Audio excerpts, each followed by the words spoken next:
Hi guys and welcome back to the channel Deepak Yadav Education. Welcome to the Daily Hindu News and Editorial Analysis of 26th of February 2023। तो guys आज है तारीख 26 फरवरी 2023 और है Sunday. देखेंगे आज के द हिंदू कंप्लीट न्यूज़पेपर को एनालाइज करेंगे। बट लेक्चर में आगे बढ़ने से पहले अगर आप लोगों को इस लेक्चर का पीडीएफ चाहिए तो क्या करना है, सबसे पहले डाउनलोड करना है टेलीग्राम, देन उसके बाद जाके सर्च बॉक्स में टाइप करना Deepak Yadav education UPSC. As you can see guys आप लोगों को ये वाला चैनल मिल जाएगा, इस पर क्लिक करना और जाकर इस चैनल को ज्वाइन कर लेना। ज्वाइन करने से फ़ायदा क्या होगा, यहाँ पर डेली बेसिस पर लेक्चर का पीडीएफ मिल जाता है, डेली करंट अफेयर के वीडियो का पीडीएफ मिल जाता है और डेली बेसिस पर बहुत सारे डिजिटल नोट्स मिल जाते हैं। नाउ बढ़ते हैं आगे बढ़ने से पहले हमेशा की तरह हम लोग अपने लेक्चर को एक मैप के क्वेश्चन के साथ स्टार्ट करेंगे। तो आज आप सभी लोगों को मैप में जाकर देखना है, जर्मनी को काफ़ी ज़्यादा चर्चा में है, इसको अच्छे से मैप में देखना है। देन उसके बाद आकर नीचे कमेंट सेक्शन में टाइप करना, जिससे कि आप लोग इसको लंबे समय तक याद रख पाओगे।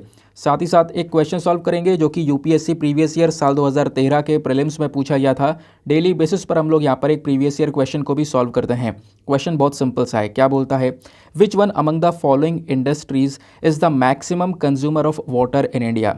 नीचे ऑप्शन में आपको 4 अलग अलग इंडस्ट्रीज़ के नाम दिए गए हैं। पूछा जाता है इनमें से कौन सी इंडस्ट्री है जहां पर सबसे ज़्यादा वाटर का कंजम्पशन देखने को मिलता है। Option number A engineering, option B paper and pulp industry, option number C textile industry या फिर option number D thermal power industry. तो इसका सही आंसर आप सभी को नीचे कमेंट सेक्शन में देना है। एटलीस्ट सभी को इसमें पार्टिसिपेट करना है, जैसे मैं आप लोगों से डेली बेसिस पर बोलता हूँ। बाय द वे इसका जो करेक्ट आंसर है वो मैंने आपको टेलीग्राम पर प्रोवाइड करवा दिया है, वहाँ से भी चेकआउट कर सकते हो। और अगर वहाँ पर आंसर नहीं मिलता है तो भी कोई परेशान होने की ज़रूरत नहीं है, वीडियो के लास्ट में इसके करेक्ट आंसर का डिस्कशन हम लोग करेंगे। तो चलो शुभ आरंभ करते हैं और चलते हैं सबसे पहले थंबनेल वाले इंपॉर्टेंट आर्टिकल की तरफ। तो दोस्तों कल से बहुत सारे आर्टिकल्स पब्लिश हो रहे हैं और कल मैंने इसके बारे में आप लोगों से मैप वाले क्वेश्चन में पूछा भी था कि इंडोनेशिया को मैप में अच्छे से जाकर देख लेना। रीज़न क्या है, रीज़न यह है कि जो इंडियन नेवी की एक सबमरीन है वो पहली बार इंडोनेशिया पहुंची है। अब पहली बार पहुंची है इसका मतलब यह है ना कि चाइना को टैकल करने के लिए पहली बार पहुंची है। अब चाइना को कैसे टैकल कर रहे हैं प्लस चाइना का क्या रोल यहाँ पर आ गया, उसको समझने के लिए थोड़ा सा आपको बैकग्राउंड समझना होगा, थोड़ी सी और ज़्यादा इन्फॉर्मेशन यहाँ पर आपको जाननी होगी, जो कि आपके GS paper number 2 international relation के पॉइंट ऑफ व्यू से बहुत ज़्यादा इंपॉर्टेंट होने वाला है। जब मैं बात करता हूं इंडोनेशिया की, तो इंडोनेशिया एक ऐसा देश है जो कि आसियान ग्रुप में आता है, ठीक है ना। कौन से वाले ग्रुप में, आसियान ग्रुप में। आसियान का नाम आपने सुना होगा, इसमें टोटल 10 कंट्रीज़ हैं। आसियान की फुल फॉर्म क्या है, association of south east Asian nation. जो साउथ ईस्टर्न कंट्रीज़ हैं ना, साउथ ईस्ट एशियन कंट्रीज़ हैं, उनका जो पूरा ग्रुप है उसमें 10 कंट्रीज़ आपको ये देखने को मिल जाती हैं। वो 10 कंट्रीज़ कौन कौन सी हैं, Brunei, Thailand, Myanmar, Laos, Indonesia, Malaysia, Philippines, Cambodia, Singapore और वियतनाम। अगर हम इस वाले मैप में इसको देखते हैं तो इस प्रकार से जो साउथ ईस्ट वाला रीजन हो गया है वो कौन सा हो गया है, यहाँ पे आप देख पाओगे ये इंडिया हुआ।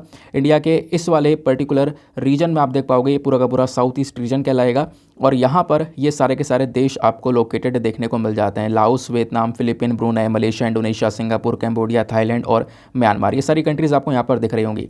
इंडिया अलग है, इंडिया इसका मेंबर नहीं है, ध्यान रखना, ठीक है। यहाँ पे बस खाली इन दोनों के कोऑपरेशन को दिखाने के लिए यहाँ पे इंडिया को मेंशन किया गया है। तो अगर इंडोनेशिया को देखना चाहो तो इंडोनेशिया कहाँ पर है, ये जो इंडोनेशिया है ना यहाँ पर, ठीक है।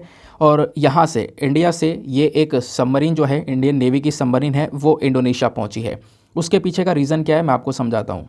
और पहला और सिंपल रीज़न तो ध्यान ये रखना कि इन सारे के सारे देशों के साथ में, यानी ये जो आसियान कंट्रीज़ हैं, इनके साथ में कोऑपरेशन को बढ़ाने के लिए, इनके साथ में रिलेशंस को और ज़्यादा बेहतर करने के लिए भारत इन कंट्रीज़ को लगातार सपोर्ट कर रहा है। इन देशों के साथ में जो अलग अलग अभ्यास हैं वो कर रहा है, ताकि क्या किया जा सके, जो चाइना है इसको बीट किया जा सके, ऊपर यहाँ पर जो चाइना है इसको टैकल किया जा सके। क्योंकि यहाँ पे जो साउथ चाइना सी है ना, इस वाले साउथ चाइना सी को लेकर बहुत सारे विवाद रहते हैं और ख़ासकर जो विवाद है वो चाइना को लेकर, साथ ही साथ में जो आसियान कंट्रीज़ हैं इनको लेकर भी रहता है। फॉर एग्जाम्पल अगर मैं आपको बताऊँ ना, बहुत सारा बीच में ऐसा समुद्र का हिस्सा है जो कि डायरेक्टली चाइना क्लेम करता है कि वो रीजन हमारा है। और आप कह सकते हो जब चाइना क्लेम करता है वो रीजन हमारा है, बहुत बड़े एरिया को चाइना बोलता है ये हमारा है, तो इससे क्या होता है ना, फिलीपींस के भी बहुत सारे आइलैंड्स हैं बीच में, तो इसको लेकर डिस्प्यूट होने लगता है। फिलीपींस बोलता है कि देखो ये जो समुद्र का रीजन आप अपना बता रहे हो ना, इसमें बहुत सारे आइलैंड्स वो सब हमारे हैं और इसके आसपास का रीजन हमारा है। ऐसे यहाँ पर वियतनाम के साथ भी होता है, ऐसे यहाँ पर ब्रुनई के साथ में होता है। ऐसे मतलब बहुत सारी कंट्रीज़ आपको आसियान वाली देखने को मिलेंगी जिनके साथ में जो चाइना के रिलेशंस है वो काफ़ी ज़्यादा ख़राब हैं। इस पूरे के पूरे समुद्र को लेकर। और इसकी वजह से चाइना क्या कर रहा है, लगातार बहुत सारे आइलैंड्स ना इस वाले रीजन में बना चुका है, बहुत सारे आइलैंड्स यहाँ पर एस्टेब्लिश कर चुका है, अपना जो पूरा का पूरा एक्सपेंशन है वो यहाँ पे इस पूरे एरिया में कर चुका है, बहुत बड़ा तरीके से कंट्रोल यहाँ पे बनाने की कोशिश कर रहा है और इसमें पिछले कुछ समय पर ये सक्सेसफुल भी हुआ है। तो इंडिया को ना यही चीज़ टैकल करनी है। क्यों? क्योंकि भारत का बहुत सारा व्यापार इस वाले रीजन से होता है, इस वाले रीजन से होता है, इस वाले रीजन में बहुत सारा व्यापार यहाँ पर होता है। तो हमारा टारगेट यह है कि हम चाइना का कंट्रोल इस वाले रीजन में ना होने दें। और इसी वजह से जो इंडियन नेवी का सबमरीन है वो इंडोनेशिया पहुँचता भी है, ताकि इंडिया और इंडोनेशिया साथ में मिलकर इस वाले रीजन में पेट्रोलिंग कर सकें, एक दस्तक दे सकें, यहाँ की जो सिक्योरिटी है उसको मेंटेन कर सके, जो इंडियन ओशन है, पैसिफिक ओशन है, इन इंडो पैसिफिक रीजन में एक सिक्योरिटी को मेंटेन कर सकें। आगे लेकर चलता हूँ। अब जो बातें बताऊंगा वो बहुत मेन है, बहुत ध्यान से इन बातों को सुनते हुए चलना। इंडियन नेवी का जो सबमरीन पहुंचा इंडोनेशिया में उसका नाम क्या है, क्वेश्चन बन सकता है। उसका नाम है INS सिंधु केसरी, ठीक है, वो अभी इंडोनेशिया में पहुंचा है। और पहली बार ऐसा हुआ है कि जब साउथ चाइना सी को लेकर, ठीक है, जो चीन जिसको क्लेम करता है ना साउथ चाइना सी को, इस पर्टिकुलर मामले को लेकर आसियान देशों के साथ में भारत ने अपने रिलेशंस को मजबूत करे हैं और खासकर इंडोनेशिया में अपने सबमरीन को पहुंचाया है, ठीक है ना। क्योंकि मैं आपको बता दूं, मैंने बोला ना, इंडोनेशिया के साथ साथ और भी बहुत सारे आसियान कंट्रीज़ हैं जो कि चाइना के साथ में समुद्र सीमा को लेकर विवाद में फंसे हुए हैं। भारतीय नौसेना की जब बात करते हैं तो भारतीय नेवी ने बताया है कि लगभग ये जो सबमरीन है वो 3000 टन का ये इलेक्ट्रिक सबमरीन है। ऐसे पहले भी कई सारे सबमरीन्स इन देशों में गए हैं, बट पता है अब की बार यूनिक चीज़ ये थी कि जो ये सबमरीन था इसमें बहुत सारे हथियार लगे हुए थे, है ना। तो ये एक लेटेस्ट चीज़ थी, इसमें बहुत सारे जो वेपन्स है वो एग्जैक्टली वो वेपन्स को लेकर यहाँ पे सबमरीन गया है, ठीक है। यहाँ पर ना सुंदा की खाड़ी है, एक स्ट्रेट है जिसको हम लोग बोलते हैं, जो दो बड़े ओशन को कनेक्ट करने का काम करता है, जिसको हम लोग सुंदा स्ट्रेट बोलते हैं। ये इस वाले रीजन में आपको दिख रहा होगा, ठीक है ना। ये जो रीजन है अलगजा, यहाँ पर वो सुंदा स्ट्रेट नजर आएगा। तो इसको क्यों बता रहा हूँ, क्योंकि यहाँ पर ये जो जहाज़ है ना, सॉरी ये जो सबमरीन है वो यहाँ पर इस सुंदा स्ट्रेट से गुजरता हुआ जकार्ता पहुँचा है, ठीक है, इंडोनेशिया में जकार्ता में वो पहुँचा। जो इंडियन वॉरशिप होते हैं ना, अक्सर इंडोनेशिया जाते रहते हैं या दूसरे आसियान कंट्रीज़ में जाते रहते हैं, दौरे पर जाते रहते हैं, दौरा करते रहते हैं। लेकिन पहली बार ऐसा हुआ है कि जो सबमरीन है इसमें बहुत ज़्यादा खतरनाक हथियारों के साथ में हम लोगों ने इसको भेजा है, और ख़ासकर साउथ चाइना सी का मामला है, इस वजह से इसको भेजा गया। प्लस भारतीय सबमरीन का साउथ चाइना सी पार करना जो है ना वो बहुत ज़्यादा इंपॉर्टेंट हो जाता है। साउथ चाइना सी पार करना क्यों इंपॉर्टेंट हो जाता है, इस बात को समझते हैं।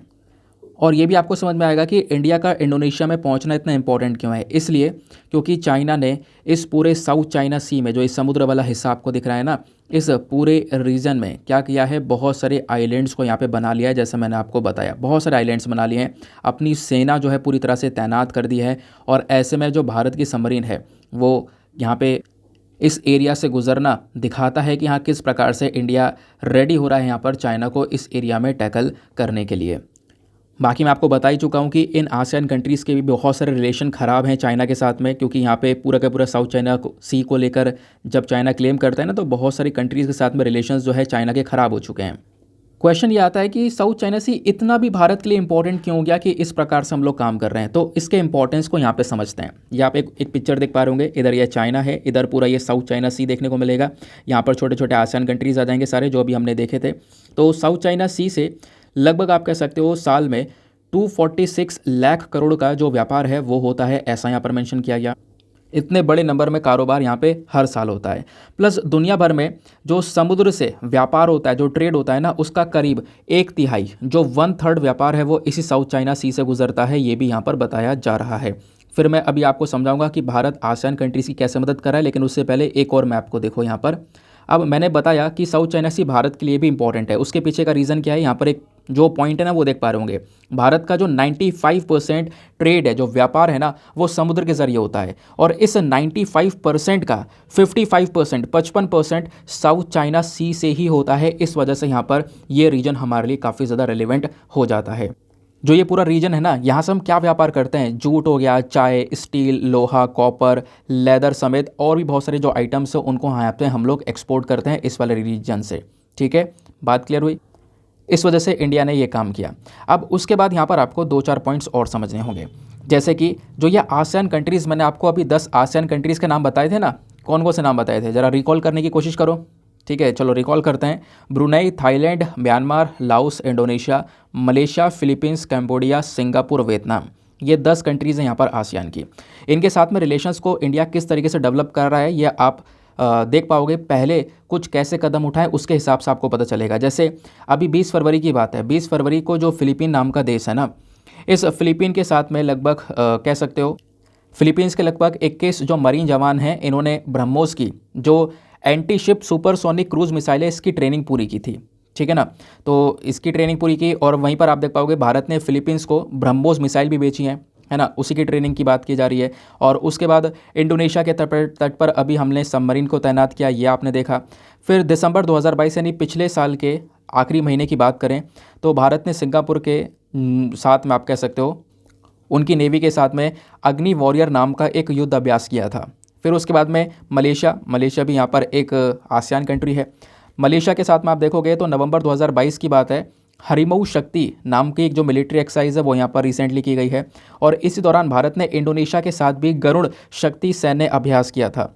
फिर इससे साफ यहाँ पर यह पता चलता है कि आसियान देशों की जो मदद है वो इंडिया लगातार प्रोवाइड करवा रहा है। और जितने भी एक्सरसाइज की गई हैं, जितने भी यहाँ पर इन देशों के साथ में अभ्यास किए जा रहे हैं, ये सब चाइना को मुकाबला देने के लिए यहाँ पर आप कह सकते हो ये पूरा का पूरा ये जो स्ट्रैटेजी है वो यहाँ पर की जा रही है। ठीक है, आई होप गाइज आपको यहाँ पर पूरी तरह से क्लियर हो चुका है। मैटर बहुत लंबे समय से चल रहा था। इवन कल जो है ना एक बहुत बड़ा न्यूज़ आर्टिकल पब्लिश हुआ था इंडोनेशिया को लेकर, कल मैंने वो डिस्कस नहीं किया था। काफ़ी सारे लोगों ने बोला सर आपने टेलीग्राम पर आर्टिकल सेंड किया, डिस्कस नहीं किया। इसी वजह से डिस्कस नहीं किया था क्योंकि कल मैंने आपको मैप में देखने के लिए बोला हुआ था और आज यहाँ पर आपको मैंने सारी की सारी जो कहानी है वो क्लियर कर दिया, आगे पीछे की एग्जैक्टली क्या हो रहा है। ठीक है, नेक्स्ट आर्टिकल पर आते हैं। नौ अगला आर्टिकल काफ़ी रेलिवेंट होने वाला है। इसको आप लोग जीएस पेपर नंबर 3 एनवायरमेंट के पॉइंट ऑफ व्यू से लिंक कर पाओगे। देखो आर्टिकल में चर्चा की जा रही है पिंक डॉल्फिन के बारे में।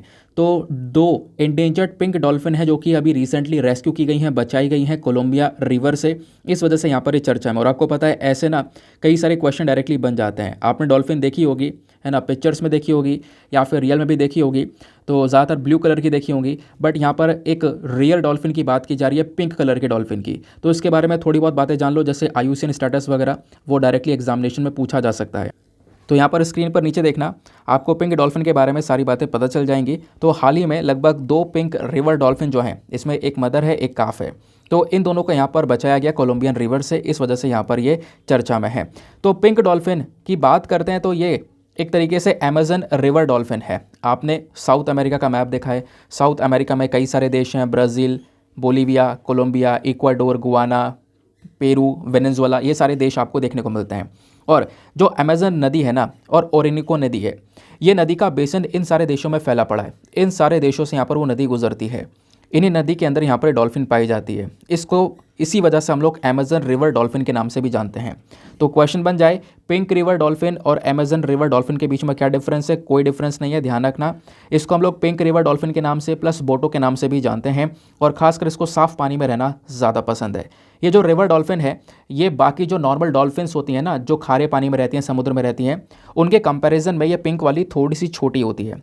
प्लस यहाँ पर जो स्पीशीज़ हैं यानी पिंक वाली, इनकी सुनने की पावर भी काफ़ी अच्छी होती है।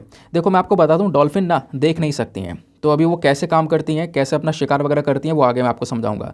जब हम बात करते हैं पिंक डॉल्फिन की, तो पिंक डॉल्फिन को ज़्यादातर गर्म पानी में रहना पसंद है, शैलो वाटर में रहना पसंद है ना। और इनके पास में जो ब्लबर होता है ना, ब्लबर, वो भी काफ़ी छोटा होता है। मतलब कि जो हमारे समुद्री जानवर होता है ना, जैसे वेल, सील्स हो गया, इनके फैट की बात की जा रही है। जो फैट होता है इनके अंदर में जो प्रेजेंट होता है, वो फैट यहाँ पे पिंक वाली डॉल्फिन के अंदर में आपको थोड़ा कम देखने को मिलेगा, ऐसा यहाँ पर मेंशन किया है। बाकी सारी नॉर्मल डॉल्फिन्स में वो फैट थोड़ा सा ज़्यादा होता है।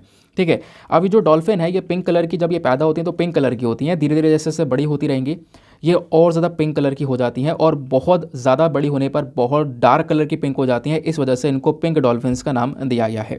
प्लस ये जो एनिमल स्पीशीज़ है, खासकर डॉल्फिन, ये क्या करते हैं ना, ये लोग इको का इस्तेमाल करते हैं, एको लोकेशन का इस्तेमाल करते हैं, यानी कि एको का यूज़ करते हैं। अब इसका मतलब क्या, मैं आपको समझाता हूँ। मैंने आपको बोला कि जो डॉल्फिन है वो यहाँ पर उसे दिखाई नहीं देता है, ठीक है, ब्लाइंड होती है डॉल्फिन, तो अपना शिकार कैसे करती होगी? तो वो जो शिकार है ना वो करती है यहाँ पर एक वेव के माध्यम से। जैसे आपने सबमरीन देखी है ना, सबमरीन पानी के अंदर में चलती है, तो वो सबमरीन सोनार वेव्स को छोड़ती रहती है। ऐसे यहाँ पर डॉल्फिन भी क्या करती हैं, सोनार वेव्स को छोड़ते रहते हैं। तो इनके डॉल्फिन के आसपास जो ऑब्जेक्ट होगा, आसपास जो भी ऑब्जेक्ट होगा ना, वहाँ से वो वेव टकरा कर वापस से आएगी, है ना। वो जो साउंड वेव्स हैं वो वहाँ से टकरा कर साउंड वेव्स इनके पास में आएंगी। जब टकरा कर वापस आ रही होंगी ना, तो इनको यहाँ पर वो फील होगा कि वो ऑब्जेक्ट कितनी दूरी पर, क्या है वो ऑब्जेक्ट। तो इस प्रकार से यहाँ पर जो डॉल्फिन है वो अपना शिकार वगैरह करती हैं।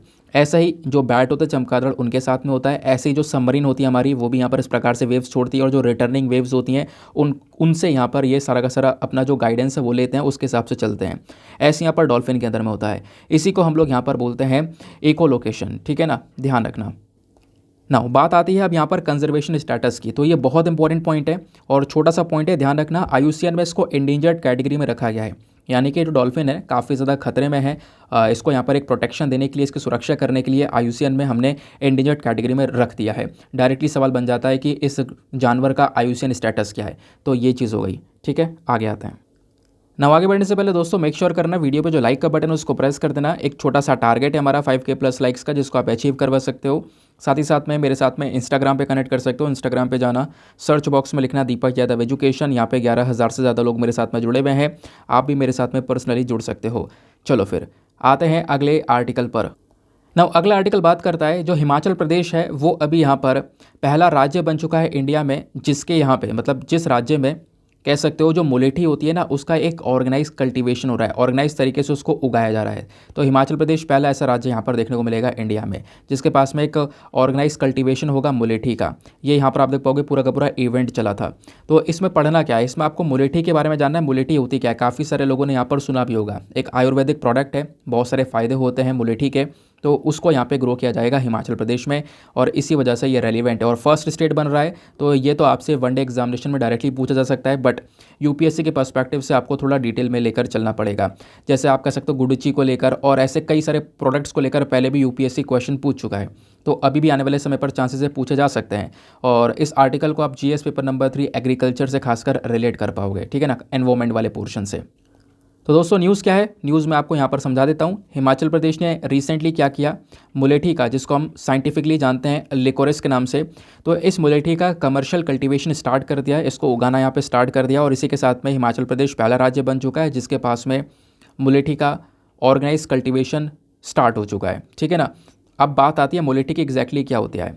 मुलेठी को हम लोग लिकोरिस के नाम से भी जानते हैं और खाने में ना काफ़ी ज़्यादा मीठी होती है। जैसे कि मैं आपको पिक्चर दिखा देता हूँ, ये यहाँ पर मुलेठी का पिक्चर है। मुलेठी कुछ इस प्रकार से यहाँ पे नज़र आती है, सही से देख लेना।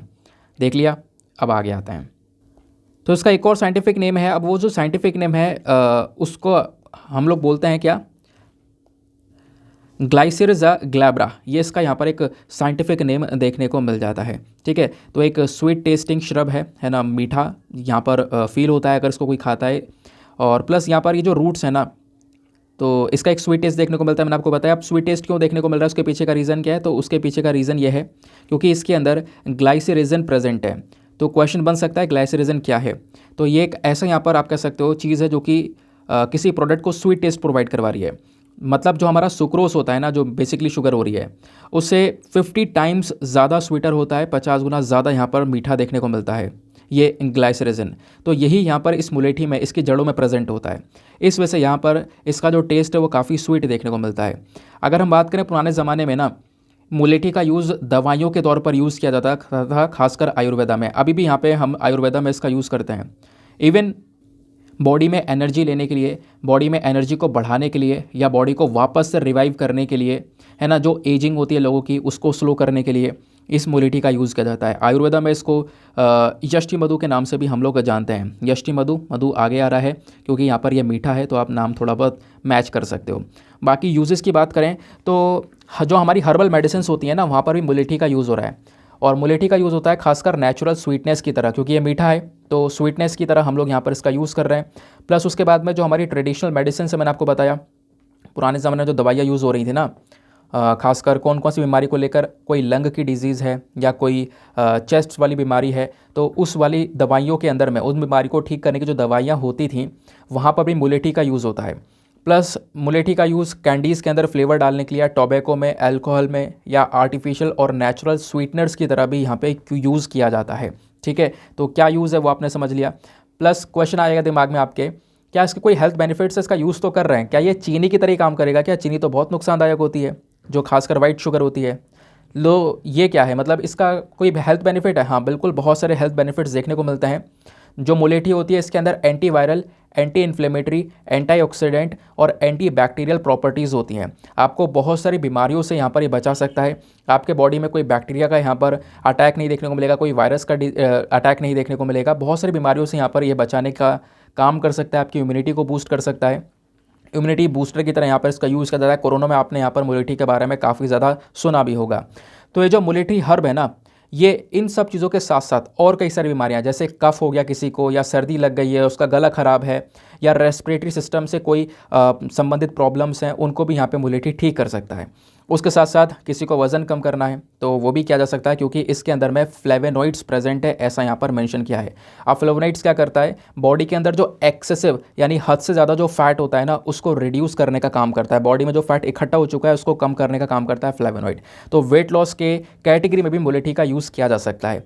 फिर उसके बाद में इंसान जो है अपने डाइजेस्टिव सिस्टम को इम्प्रूव करने के लिए, देखो एक इंसान का डाइजेस्टिव सिस्टम अच्छा होना बहुत ज़्यादा ज़रूरी है, क्योंकि इंसान खाना तो खा लेगा लेकिन अगर वो खाना डाइजेस्ट नहीं होगा प्रॉपर्ली तो बॉडी में लगेगा भी नहीं। तो डाइजेस्टिव सिस्टम को भी इम्प्रूव करने में इसका एक बहुत महत्वपूर्ण रोल है। प्लस पूरे बॉडी को डिटॉक्स करना, बॉडी में से जो टॉक्सिन्स हैं उनको यहाँ पर रिलीज़ कर देना, वो सारा काम यहाँ पर मुलेठी का देखने को मिलता है। तो आप भी सोच रहे होंगे काफ़ी यूज़फुल है। हाँ, लेकिन अभी थोड़ा एग्जाम के लिए और चीज़ें जानो। डिस्ट्रीब्यूशन की बात करेंगे, कहाँ कहाँ पर पाया जाता है, तो मैं आपको डायरेक्टली पहले कंट्रीज़ के बारे में बताता हूँ। मुलेठी ज़्यादातर कौन कौन से देशों में प्रोड्यूस की जाती है, तो वो है Iran, Afghanistan, China, Pakistan, Iraq, Azerbaijan, Uzbekistan, Turkmenistan, Turkey. ये सारे देश हैं जहाँ पर मुलेठी का सबसे ज़्यादा प्रोडक्शन हो रहा है। और इंडिया में पंजाब और जो हमारे हिमालयन वाले रीजन है, सब हिमालयन वाले रीजन, वहाँ पर ज़्यादातर मुलेठी का कल्टीवेशन होता है। तो अभी हिमाचल प्रदेश भी इसी कैटेगरी में आ चुका है, इस वजह से थोड़ा रेलिवेंट पॉइंट ये हो जाता है। क्लियर हुआ? आगे आते हैं अगले आर्टिकल पर। ना यहाँ पर आपको एक आर्टिकल देखने को मिलेगा, वनडे एग्जामिनेशन में डायरेक्टली आपसे यहाँ पर क्वेश्चन बन सकता है, प्लस यूपीएससी में कैसे क्वेश्चन बनेगा वो भी मैं आपको समझाऊंगा, दोनों तरीके, क्योंकि हम पता लगा पाते हैं प्रीवियस ईयर क्वेश्चन को देखकर, क्योंकि जैसे एग्जामिनेशन में पहले क्वेश्चन पूछे गए हैं उसी तरीके से आगे भी पूछे जाएंगे, सिंपल सी बात है। तो यहाँ पे बात की जा रही है एक इंडेक्स की, इंटरनेशनल इंटेलेक्चुअल प्रॉपर्टी इंडेक्स, जिसको आईपी इंडेक्स के नाम से जान रहे हैं। तो जो इंटरनेशनल इंटेलेक्चुअल प्रॉपर्टी इंडेक्स है, इसको किसने रिलीज़ किया है, ये तो यहाँ पे यूपीएससी में पूछा जा सकता है। प्लस इस इंडेक्स में भारत की रैंक क्या है, ये आपसे वनडे एग्जामिनेशन में पूछा जा सकता है। ये दोनों तरीके हैं पढ़ने के, ठीक है। तो जो इंडेक्स है इसको किसने रिलीज़ किया है, यूएस चैम्बर्स ऑफ कॉमर्स ने इसको रिलीज़ किया है, वेरी वेरी इंपॉर्टेंट। तो यहाँ पर 55 ग्लोबल इकोनॉमीज़ को कवर किया गया इस इंडेक्स में, जिसमें से भारत की जो रैंक है वो है 42nd। तो पूछा जा सकता है कि इंटरनेशनल इंटेलेक्चुअल प्रॉपर्टी इंडेक्स 2023 में भारत की रैंक क्या है, तो वो है 42nd रैंक, 42वीं रैंक हमारी देखने को मिलती है। क्वेश्चन ये आता है ये इंडेक्स क्या है, इसका क्या काम है, किस प्रकार से यूज़ है, वो समझाओ। तो इसको डिस्कस करते हैं। तो जब हम लोग बात करेंगे इंटरनेशनल इंटेलेक्चुअल प्रॉपर्टी इंडेक्स की, तो मैंने आपको बता दिया ये इंडेक्स रिलीज़ कौन करता है, प्लस ध्यान रखना हर साल रिलीज़ किया जाता है। तो 55 ग्लोबल इकोनॉमीज़ को इसको कवर किया गया था, इसमें कवर किया गया था, जिसमें से इंडिया की रैंक 42 आई है। और उसमें से यहाँ पर मेंशन किया जा रहा है ये जो इंडेक्स है इसका मकसद है जो कंट्रीज़ होती हैं ना उनकी मदद करना। कैसे? उन कंट्रीज़ का जो फ्यूचर है, इकोनॉमिक फ्यूचर, उसको और ज़्यादा बेहतर बनाना। अब वो कैसे होगा, क्योंकि उस देश के अंदर में जब देखो कोई भी एक देश है, अगर उस देश में नए नए इनोवेशंस हो रहे हैं, नए नए आविष्कार हो रहे हैं, क्रिएटिविटी बहुत ज़्यादा है, कॉम्पिटिटिवनेस बहुत ज़्यादा है, एक अच्छा कंपटीशन है, तो वहाँ पे एक अच्छा प्रोडक्ट बनेगा, बहुत सस्ता प्रोडक्ट बनेगा। लगातार इनोवेशन होता जा रहा है तो नए से नए सामान हमारे पास में आता रहेगा, लोगों में क्रिएटिविटी जाता है, नए नए प्रोडक्ट्स हमारे पास में आते रहेंगे। हर चीज़ में यहाँ पर कह सकते हो एक नया इनोवेशन आएगा। तो इन चीज़ों को ये प्रमोट करने का काम करता है इंटरनेशनल इंटेलेक्चुअल प्रॉपर्टी इंडेक्स। कहोगे कैसे? तो जो इंटेलेक्चुअल प्रॉपर्टी नाम है ना, ये क्या होता है ये मैं अभी आपको समझाता हूँ। सबसे पहले इंटेलेक्चुअल प्रॉपर्टी वर्ड को समझने की कोशिश करो। इसका मतलब होता है creations of the mind such as inventions, literary, artistic works, design, symbol, name, images used in commerce. मतलब क्या है? देखो अब मान लो यहाँ पर एक ना व्यक्ति है जिसका ब्रेन बहुत ज़्यादा ब्रिलियंट है, उसने नया इनोवेशन किया, यहाँ पर कुछ किसी चीज़ का आविष्कार किया। अब आविष्कार किया तो दूसरा व्यक्ति आया, दूसरे ने कुछ नहीं किया, उसी का ही जो प्रोडक्ट है उसको कॉपी करके अपना बता दिया, ठीक है, अपना बता के यहाँ पे दिखा दिया। तो क्या हो गया? उसका नाम हो गया। अब जिसने बनाया उसका कोई नाम नहीं हुआ। अब वो क्या होगा, वो व्यक्ति डिमोटिवेट हो जाएगा क्योंकि उसका जो इनोवेटिव आइडिया था उसको चोरी कर लिया गया। अब वो डिमोटिवेट होने के बाद में क्या करेगा, वो डिमोटिवेट होने के बाद में दूसरा कोई इनोवेशन करना बंद कर देगा, कोई नया इनोवेशन नहीं करेगा, सिंपल बात है। लेकिन अब ऐसा नहीं है। क्यों? क्योंकि अब हमारे पास में बहुत सारी अलग अलग चीज़ें हैं। जैसे जैसे कि यहाँ पर आप कह सकते हो इंटेलेक्चुअल प्रॉपर्टी प्रोटेक्शंस दी गई हैं लोगों को। पेटेंट, कॉपीराइट और ट्रेडमार्क, यही हैं हमारी इंटेलेक्चुअल प्रॉपर्टी प्रोटेक्शंस, है ना। अब आपके पास में पेटेंट है, कॉपीराइट है, ट्रेडमार्क है, एटसेट्रा, बहुत सारी और भी चीज़ें हैं। मतलब जैसे मान लो ये वीडियो है तो इस वीडियो पे कॉपीराइट एक्ट हम लोगों को मिलता है, कॉपीराइट्स मिलते हैं, ठीक है, यूट्यूब की साइड से। अगर ये वीडियो कोई दूसरा व्यक्ति पब्लिश करता है तो इस तरीके से पब्लिश करता है तो हमारे पास में पावर होती है कि हम उसको कॉपीराइट भेज सकते हैं, ठीक है ना। तो मतलब जो व्यक्ति नए नए इनोवेशंस कर रहा है ना, उसको एक प्रोटेक्शन मिल जाती है। मान लो किसी ने कोई नया प्रोडक्ट बना दिया, नया आविष्कार करके नया कुछ बना दिया, तो उसके ऊपर वो पेटेंट ले लेगा, उसको पेटेंट में रजिस्टर करवा देगा। तो अब उसके पास पेटेंट है, अब कोई दूसरा कॉपी नहीं कर सकता। कॉपी करेगा तो उसके ऊपर सीधा सीधा केस हो सकता है। दूसरी चीज़ यहाँ पे मेंशन ये की जाती है, अगर कॉपी करना भी है तो उसके लिए पहले परमिशन लेनी होगी उस ओनर से जिसके पास में इसका पेटेंट है, ठीक है ना। ऐसे ही होता है जब भी आप कोई म्यूज़िक डाल देते हो ना, यूट्यूब पे काफ़ी सारे म्यूज़िक चलते रहते हैं, उसको उठा के डाउनलोड करके दोबारा से पोस्ट कर दोगे तो उस पर कॉपीराइट क्लेम्स या कॉपीराइट जो है ना स्ट्राइक वगैरह आ जाती है, क्योंकि यहाँ पर वो सब प्रोटेक्टेड कंटेंट है। इससे क्या होगा, जो क्रिएटर्स हैं उनको एक सपोर्ट मिलेगा, एक मोटिवेशन मिलेगा कि देखो हमारा सामान कहीं पर भी कॉपी नहीं हो रहा है ना। इस चीज़ को यहाँ पर एक बूस्टअप मिलता हुआ नज़र आएगा। और ये कॉपीराइट किस चीज़ पर लिया जा सकता है या पेटेंट किस चीज़ पर लिया जाता है, किसी भी चीज़ पर। चाहे आपका कोई आर्टिस्टिक वर्क है, आपने कोई पेंटिंग करी है, कोई डिज़ाइन बनाया है, आपका कोई लोगो है, सिंबल है, कोई इमेज है ना, कोई फ़ोटो है, कुछ भी है, हर चीज़ पे यहाँ पर आप एक प्रोटेक्शन ले सकते हो, ठीक है। तो सिंपल सा मतलब है, इंटेलेक्चुअल प्रॉपर्टी राइट्स वो राइट्स होते हैं जब एक इन्वेंटर को या क्रिएटर को उसका जो इनोवेशन है या जो क्रिएशन है उसके प्रति उसको एक प्रोटेक्शन दे दी जाती है ना। तो वो यहाँ पे हमारा ये पूरा का पूरा जो राइट्स है वो कहलाता है। प्लस जो ये इंटरनेशनल इंटेलेक्चुअल प्रॉपर्टी इंडेक्स है 2023 वाला, इसमें फर्स्ट रैंक इसकी आई है अमेरिका की, यूएस रैंक फर्स्ट पर है। यहाँ पर क्या है ना, जो भी इनोवेटर्स हैं, जो भी लोग हैं, उनको प्रॉपरली अच्छे से प्रोटेक्शन मिलता है। वहाँ पे अच्छी फैसिलिटीज़ है पेटेंट्स को लेकर। जैसे इंडिया में आप देखोगे जो पेटेंट ऑफिसेस वगैरह है ना, वहाँ पे अगर आपको कोई सामान पेटेंट करवाना हो उसमें बहुत समय लग जाता है। बट यहाँ पे यूएस में ऐसा नहीं है, क्योंकि यूएस में वहाँ पे वर्कफोर्स वगैरह उस ऑफिस में लोग वगैरह काफ़ी ज़्यादा हैं जो काम कर रहे हैं। बट इंडिया में ऐसा नहीं देखने को मिलेगा। इस चक्कर में ये जो हालात हैं इस पर्टिकुलर मामले में, कौन सा देश कहाँ पर स्टैंड करता है, इसके बेसिस पर इस रैंकिंग को तैयार किया गया है। तो इसके बेसिस पर आप देखोगे तो अमेरिका रैंक फर्स्ट पर आता है, उसके बाद में यूके आता है, देन उसके बाद में फ्रांस आता है, देन इंडिया 42 नंबर पर है इस इंडेक्स में। अब इस इंडेक्स को देखकर इंडिया अपने आप को इम्प्रूव करेगा, है ना। लगातार यहाँ पे हम इम्प्रूव करने की कोशिश करेंगे, अपने यहाँ पर पेटेंट्स, कॉपीराइट्स, ट्रेडमार्क्स एक्ट को और ज़्यादा मजबूत करने की कोशिश करेंगे, जो भी इनोवेशन है उनको प्रोटेक्शन देने की कोशिश करेंगे। तो इससे क्या होगा, आने वाले समय पर जो फ्यूचर है वो और ज़्यादा ब्राइटर होगा, क्योंकि नए नए इनोवेशंस होते हुए नजर आएंगे, ठीक है। तो आई होप गाइज आप लोगों को यहाँ पे क्लैरिटी मिल चुकी है कि इंटरनेशनल इंटेलेक्चुअल प्रॉपर्टी इंडेक्स क्या है, प्लस किसने रिलीज़ किया है, जो फैक्चुअल डेटा है, प्लस जो एनालिसिस था वो हमने डिस्कस कर ही लिया है। अगले आर्टिकल पर आते हैं। ना अगला आर्टिकल हमारे लिए बेसिकली एक एडिटोरियल की तरह है। अब एडिटोरियल की तरह है मतलब, क्योंकि आपको पता है संडे में एडिटोरियल आते नहीं है, बट फ्रीक्वेंट आस्क्ड क्वेश्चन का भी जाता है। साइंस एंड टेक पर भी कुछ काम का नहीं है तो आप उसको स्किप कर सकते हो। लेकिन ये आर्टिकल है, इसमें एक रिवीजन हो जाएगा। आज से कुछ दिन पहले मैंने एक आर्टिकल पढ़ाया था आपको, जहाँ पे बताया था कि जो इंडिया का यूपीआई सिस्टम है, that is unified payment interface, जिसका आप यूज़ करते हो, मैक्सिमम लोग यूज़ करते हैं, उस यूपीआई को सिंगापुर का जो पे नाउ है उसके साथ में लिंक कर दिया गया है। तो वही यहाँ पर समझाया गया इस पूरे आर्टिकल में कि ये किसको बेनिफिट मिलेगा, कितना ज़्यादा बेनिफिट मिलेगा, इससे क्या फ़ायदा होगा, वो सारी चीज़ें मैं आपको पॉइंट वाइज समझाऊंगा। ये जो नोट्स अपने पास में ज़रूर से स्टोर करके रख लेना, आपको ये डायरेक्टली हेल्प करेंगे, क्योंकि आपको बिल्कुल रेडीमेड कंटेंट यहाँ पे प्रोवाइड करवाया गया है, ठीक है। चलो पहले हम समझते हैं कॉन्टेक्स्ट क्या कर, न्यूज़ क्या है। न्यूज़ ये निकल कर आती है कि जो इंडिया का यूनिफाइड पेमेंट इंटरफेस है यूपीआई क्या कर रहा है, जैसे आप फ़ोन पे यूज़ कर रहे हो, भीम यूपीआई यूज़ कर रहे हो, बहुत सारे गूगल पे यूज़ कर रहे हो, अलग अलग ऐसे प्लेटफॉर्म्स है जिससे आप ऑनलाइन पेमेंट वगैरह कर रहे हो, ऑनलाइन रिचार्ज कर रहे हो, सारा काम कर रहे हो, वो सारे के सारे यूपीआई से लिंक हैं। यूपीआई उनको कनेक्ट करने का काम कर रहा है। यूपीआई के अंडर में वो सारे के सारे ऐप्स आ रहे हैं। तो इंडिया का यूपीआई सिस्टम, और ऐसा ही बिल्कुल जैसे इंडिया में यूपीआई है ना, वैसे सिंगापुर के अंदर पे नाउ है। तो सिंगापुर का पे नाउ, इन दोनों ने मिलकर आपस में एक दूसरे को लिंक कर लिया है। अब लिंक करने का मतलब क्या है, देखो अभी तक क्या होता था, अगर मान लो अभी तो लिंक हो चुका है, लेकिन लिंक होने से पहले क्या होता था, पहले ये होता था कि मान लो यहाँ पर भारत के कई सारे लोग सिंगापुर में अभी के समय पर रह रहे हैं, लाखों लोग रह रहे हैं, लाखों लोग एनआरआई हैं, नॉन रेसिडेंट ऑफ इंडियन, जो कि यहाँ पे सिंगापुर में रह रहे हैं लंबे समय से।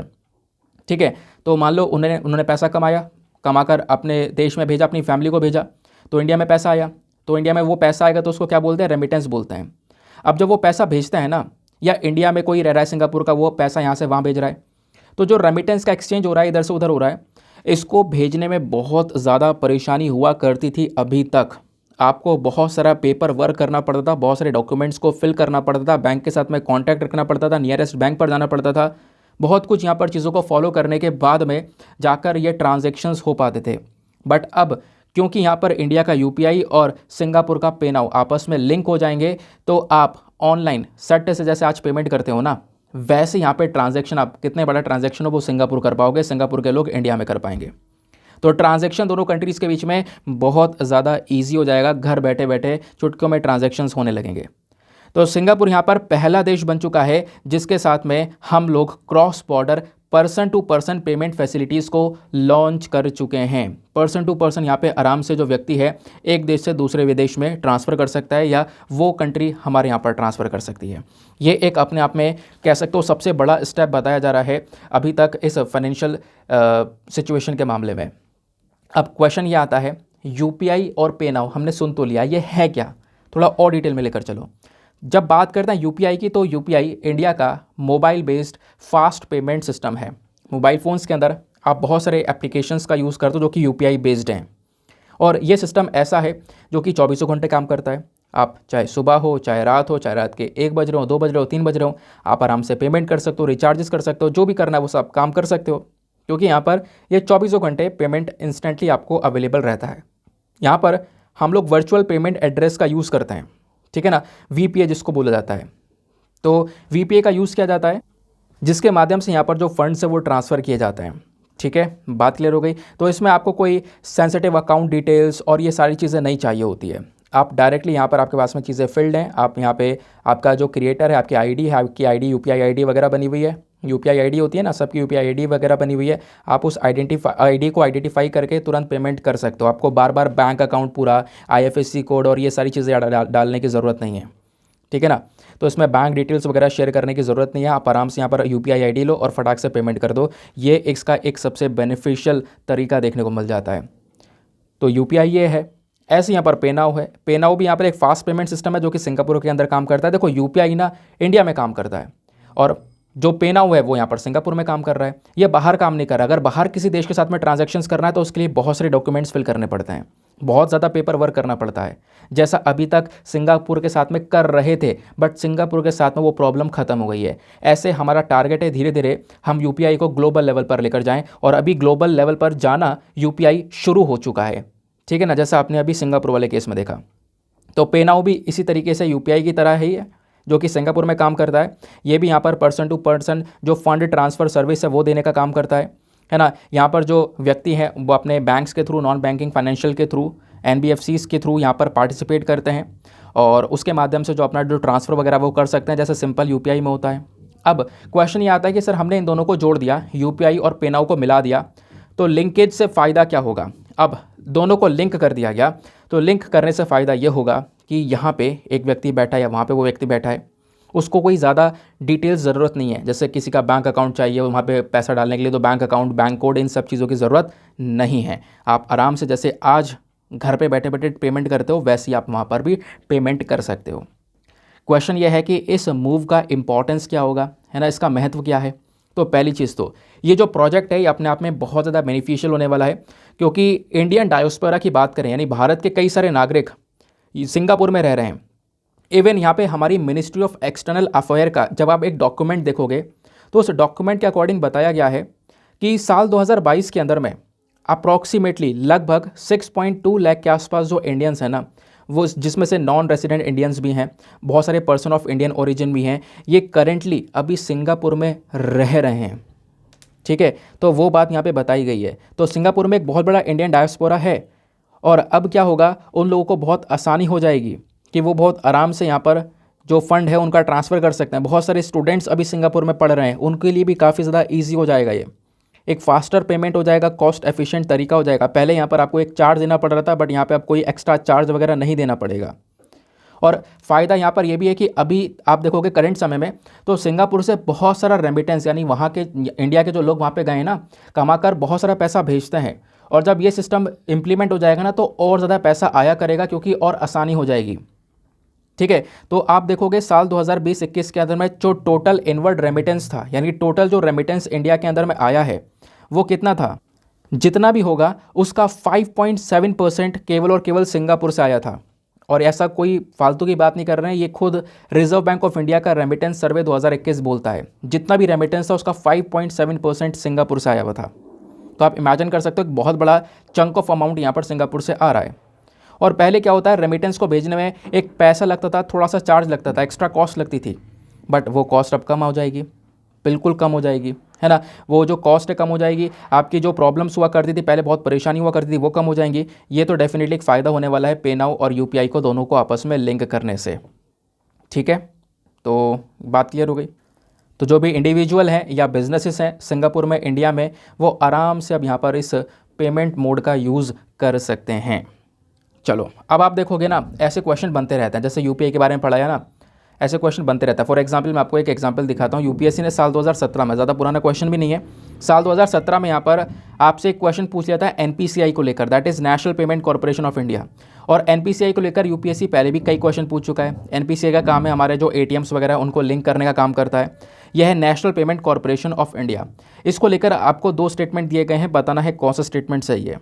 पहला स्टेटमेंट बोलता है कि जो national payment corporation of India है ये मदद करता है फाइनेंशियल इंक्लूजन को प्रमोट करने में, है ना। जो भी यहाँ पर आप कह सकते हो कि सोसाइटी में जो पिछड़े और कम आय वाले, कम इनकम वाले जो लोग हैं ना, उनको भी यहाँ पर फाइनेंशियल सर्विस देने का यहाँ पर काम किया जाता है।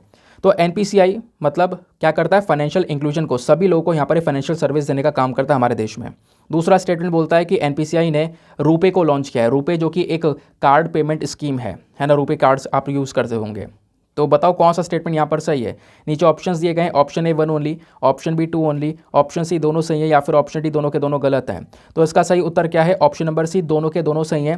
National payment corporation of India बिल्कुल फाइनेंशियल इंक्लूजन को प्रमोट करने का काम करता है देश में। दूसरा, इसने यहाँ पर रुपे को लॉन्च किया है, जो कि हमारी एक कार्ड पेमेंट स्कीम है। ठीक है, बात क्लियर हुई। नेक्स्ट आर्टिकल पर आता है।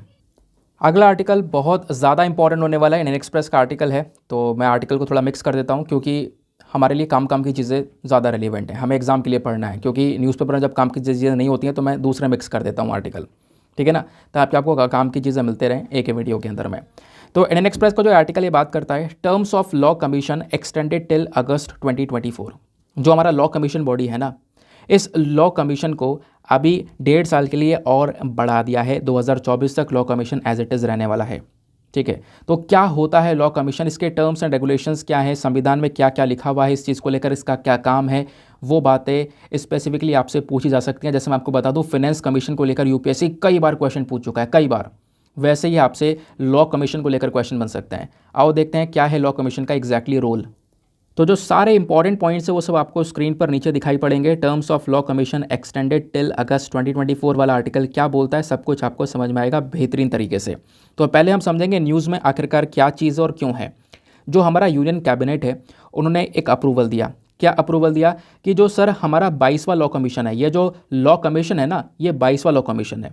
इसका जो टर्म है, इसका जो टेन्योर है, वैसे समाप्त होना था, बट यहाँ पे अब इस लॉ कमीशन को आगे के लिए बढ़ा दिया है। लगभग 31 अगस्त 2024 तक ये law commission as it is चलने वाला है। ये जो कमीशन आपको देखने को मिलेगा, इसमें बोला ये क्या है, करंट समय पर आप देखोगे तो ये कमीशन क्या करता है, बहुत सारे इश्यूज़ को देखने का काम करता है। आज के समय पर खासकर जो यूनिफॉर्म सिविल कोड वाला मामला है ना, उसको ये कमीशन देखने का काम कर रहा है, उसको लागू करने का काम कर रहा है। ठीक है, इस कमीशन ने कई बड़े बड़े यहाँ पर इश्यूज़ को हैंडल किया है। कौन कौन से इश्यूज़ को हैंडल किया है वो मैं आपको बताऊँगा आगे, बट पहले जान लो लॉ कमीशन ऑफ इंडिया होता क्या है। लॉ कमीशन ऑफ इंडिया एक नॉन स्टैचुरी बॉडी है, ध्यान रखना, नॉन स्टैचुरी बॉडी है, जिसको बनाया गया है हमारी भारतीय सरकार के थ्रू, खासकर जो हमारी यूनियन गवर्नमेंट है, केंद्र सरकार है, उन्होंने यहाँ पर बनाया है। प्लस ये एक ऐसा कमीशन है जिसको बनाया गया था, क्यों, ताकि हम लोग क्या कर सके, इंश्योर कर सके कि जितने भी कानून बन रहे हैं वो बिल्कुल सही हो, उन कानूनों को सही से लागू किया जा सके, प्रॉपर इम्प्लीमेंटेशन हो सके। तो उसी के लिए हमने इस लॉ कमीशन को बनाया। ठीक है, और आप देखोगे लॉ कमीशन ना एक एडवाइजरी बॉडी की तरह भी काम करती है। जो हमारा ministry of law and justice है ना, उनको काफ़ी सारे अलग अलग मामले पर एडवाइस भी देती है। फिर उसके बाद में आपसे एग्जाम में क्वेश्चन बन सकता है कि जो लॉ कमीशन है क्या इसके बारे में हमारे इंडियन कॉन्स्टिट्यूशन में मेंशन कर रखा है, तो आप कहोगे नहीं, ठीक है ना, इसको हमारे इंडियन कॉन्स्टिट्यूशन में डिफाइन नहीं कर रखा है, ठीक है। हालांकि इसको तैयार किया गया जो आर्टिकल 39A है ना, 39A के तहत यहाँ पर इसको तैयार किया गया, बट हमारे संविधान में इसके बारे में कोई मेंशन नहीं है। आर्टिकल 39A क्या बोलता है वो भी आगे समझाऊंगा। अब क्वेश्चन ये है कि लॉ कमीशन ऑफ इंडिया की शुरुआत कैसे होती है, इसका इतिहास क्या बोलता है। उससे पहले ध्यान रखना, इसको हमने आर्टिकल 39A के एक पार्ट की तरह यहाँ पर इसको हम लोगों ने ऐसे ही बना लिया है। लेकिन इसका इतिहास अगर हम देखते हैं तो जो पहला प्री इंडिपेंडेंस लॉ कमीशन है, देश की आज़ादी से पहले भी यहाँ पर एक लॉ कमीशन बना था, इस्टेब्लिश हुआ था 1834 में। तो ब्रिटिश सरकार ने यहाँ पर उस लॉ कमीशन को बनाया था और उसको बनाया गया था चार्टर एक्ट ऑफ 1833 के तहत। और उस लॉ कमीशन के चेयरमैन कौन थे? लॉर्ड मैकले, जो कि यहाँ पर उसको चेयर कर रहे थे, ठीक है। ये देश की आज़ादी से पहले की बात है। अब देश आज़ाद होने के बाद में जो पहला लॉ कमीशन बना था वो कब बना था? वो एस्टेब्लिश हुआ था 1955 में, जिसको सबसे पहली बार हेड किया था सी सेतलवाड ने। देन उसके बाद में देश जब से आज़ाद हुआ ना, तब से अभी तक लगभग 22 लॉ कमीशन हो चुके हैं। और अभी जो लॉ कमीशन चल रहा है 22वां लॉ कमीशन है, ध्यान रखना। जो अभी 22वां लॉ कमीशन है इसको कौन चेयर कर रहे हैं? तो इसके चेयरमैन है जस्टिस ऋतुराज अवस्थी, ठीक है। अब क्वेश्चन यहाँ पर ये आ जाता है, चलो इतनी बातें हमें समझ में आ गई। अब बताओ ये कि लॉ कमीशन बनता कैसे, कौन बनाता है, कैसे क्रिएट किया जाता है। देखो, लॉ कमीशन को बनाती है हमारी केंद्र सरकार, यूनियन गवर्नमेंट। कैसे? जब यूनियन गवर्नमेंट एक रेजोल्यूशन पास करेगी कि हमें एक नया कमीशन बनाना है, क्योंकि एक कमीशन जब बनता है तो उसकी एक एक्सपायरी डेट होती है कि भाई ये कमीशन इतने समय पर एक्सपायर हो जाएगा। तो सपोज जैसे ये 22वां लॉ कमीशन था, इसकी एक्सपायरी डेट आ रही थी बट इसको आगे के लिए बढ़ा दिया गया। तो मान लो यहाँ पे जब ये एक्सपायर होगा ना, तो एक्सपायर जब होगा तो एक्सपायर होने के बाद में हमारी सरकार क्या करेगी? केंद्र सरकार एक रेजोल्यूशन पास करेगी कि हमें यहाँ पर एक नया कमीशन बनाना है। और जैसे ही वो रेजोल्यूशन पास हो जाएगा, हमारे जो प्रेसिडेंट है, हमारे राष्ट्रपति का अप्रूवल मिल जाएगा, राष्ट्रपति का एसेंट मिल जाएगा, तो उसके बाद यहाँ पे सरकार को एक छूट मिल जाएगी कि हाँ, सरकार अब उस कमीशन में क्या कर सकती है? एक नए चेयरपर्सन को अपॉइंट कर सकती है। तो सरकार एक नया चेयरपर्सन बना सकती है, कमीशन यहाँ पर बन जाएगा, ठीक है। तो यूनियन गवर्नमेंट बनाती है, कैसे बनाती है वो आपको समझ में आ गया। अब क्वेश्चन यहाँ पर यह है, ये जो लॉ कमीशन है इसने अभी तक कोई काम किया है? बहुत सारे काम किए हैं, बहुत सारे इंपॉर्टेंट रिकमेंडेशंस यहाँ पर हैंडल करे हैं। मैं आपको बता दूँ, ये जो बॉडी है लॉ कमीशन, इसके पास में अलग अलग रेफरेंसेस आते रहते हैं, अलग अलग कह सकते हो कि रिकमेंडेशंस आते रहते हैं। जैसे department of legal affair, supreme court, high court के भी काफ़ी सारे रेफरेंस यहाँ पर लॉ कमीशन के पास में आते रहते हैं। इस कमीशन ने बहुत सारे इंपॉर्टेंट लॉज को रिव्यू किया है और रिव्यू करने की पावर भी यहाँ पर इस बॉडी के पास में देखने को मिल जाती है, ठीक है ना। दूसरा, बहुत सारे रिकमेंडेशंस भी यहाँ पर इसने दिए हैं। जैसे आप कह सकते हो जो 170th यानी 170वां रिपोर्ट था, report of the law commission, यह आया था इलेक्टोरल रिफॉर्म्स को लेकर। और 1999 में इस लॉ कमीशन ने साइमल्टेनियस इलेक्शन को सजेस्ट किया, यानी कि लोकसभा और स्टेट असेंबली के जो इलेक्शंस है वो एक साथ हो जाने चाहिए। ये भी रिकमेंडेशन इसी लॉ कमीशन का था।